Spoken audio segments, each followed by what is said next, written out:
So we want to solve the following system using the elimination method. So once again, when we're using the elimination method, we want to add or subtract our equations together to eliminate a variable. Now if we're looking at our x's, we'll notice we have 5x and x. If I add my equations together, I get 6x. If I subtract, I get 4x. So I can't add or subtract my equations together to eliminate that x variable. Well, let's move on to our y variables. We have a positive y and a negative y. We're dealing with opposites. If I add y and negative y, that's going to give me 0. That's going to allow me to eliminate my variables. So I'm going to eliminate y by adding my two equations together. 5x plus x would give me 6x. Positive y plus a negative y, that would give me 0. That eliminates my variable. And don't forget to add your constants. 4 plus 2 is 6. We end up with 6x equals 6. Now we have one last step to do. We have to isolate x, so we're going to divide each side by 6, and we end up with x equals 6 divided by 6 is positive 1. Now in order to find the solution, we have to find our y-coordinate. A couple options. We can take this x-coordinate, x equals 1, and we can plug it into our first equation or into our second equation. I'm going to use my first equation, that 5x plus y equals 4, only because that second equation has a minus y, and at the end I'm going to be dealing with a negative y. So I'm going to use my first equation, and I'm going to plug in 1 for x, and I'm going to solve for y. 5 times 1 is 5, 5 plus y equals 4. I'm going to subtract 5 from each side of my equation. 5 minus 5 is 0. We're left with y equals 4 minus 5 is negative 1. Now as an ordered pair, that would be 1, negative 1. Always make sure to plug that solution back into each equation and make sure it checks out. So we're asked to solve the second system of equations once again using the elimination method. So we have x minus y equals 4, and we have 3x minus y equals 2. Now once again, to eliminate a variable, we have to add or subtract our equations together. Well, let's look at our x variables. So we have x in our first equation and 3x in our second equation. If I add x and 3x, I get 4x.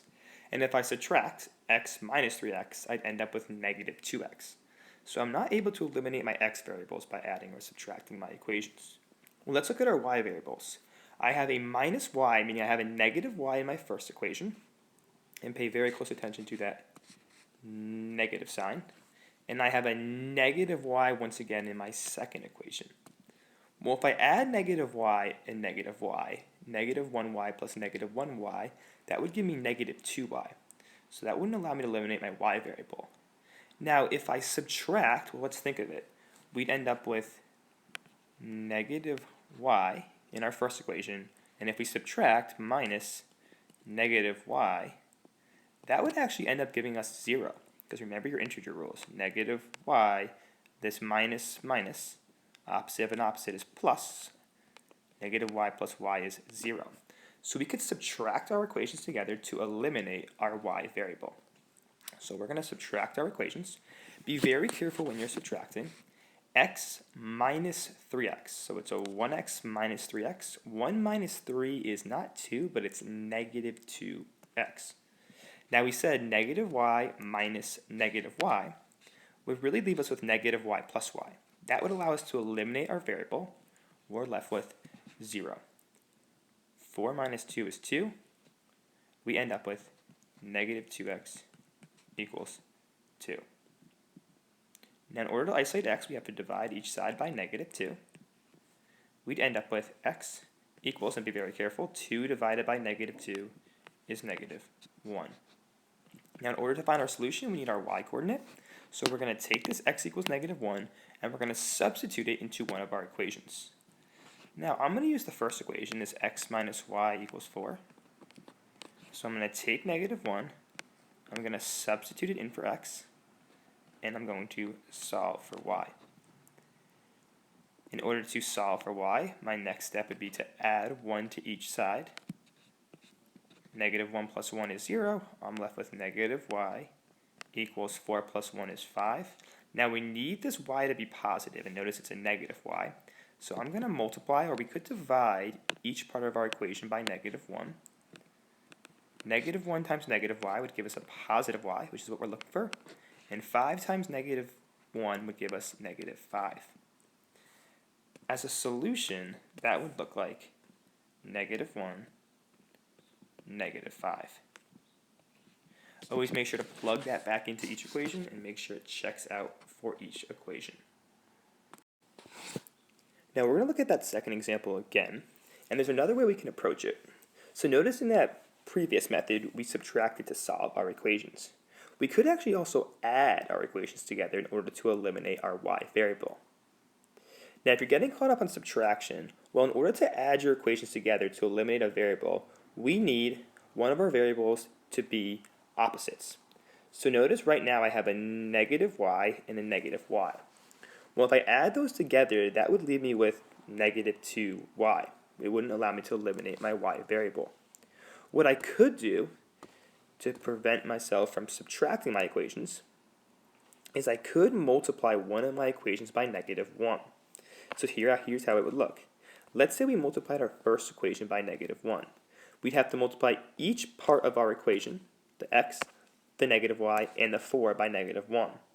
When I do that, I'd be left with negative x plus y equals negative 4. And then once again, that second equation is going to stay the same. 3x minus y equals 2. So once again, all I did is I multiplied my first equation, each term, by negative 1. Negative 1 times x, negative 1 times y, and negative 1 times 4. And it left me with the following. Negative x plus y equals negative 4. Now notice we have opposites. We have a positive y and we have a negative y now. So instead of subtracting my equations, notice now I actually could add my equations together. So I'm going to add my equations together. Negative x plus 3x would give me 2x. Now notice positive y plus a negative y would give us 0. And negative 4 plus 2 would give us a negative 2. We'd be left with 2x equals negative 2. And we'd follow those similar steps. We divide each side by 2. X would equal negative 1. So notice we end up with the same x coordinate. And once again, if I wanted to find the y coordinate, I could take that negative 1 and plug it back into one of my original equations to get the y coordinate. Just another method for those that don't want to subtract. You can always approach it. You can multiply an equation by negative 1, and you could then add your equations together.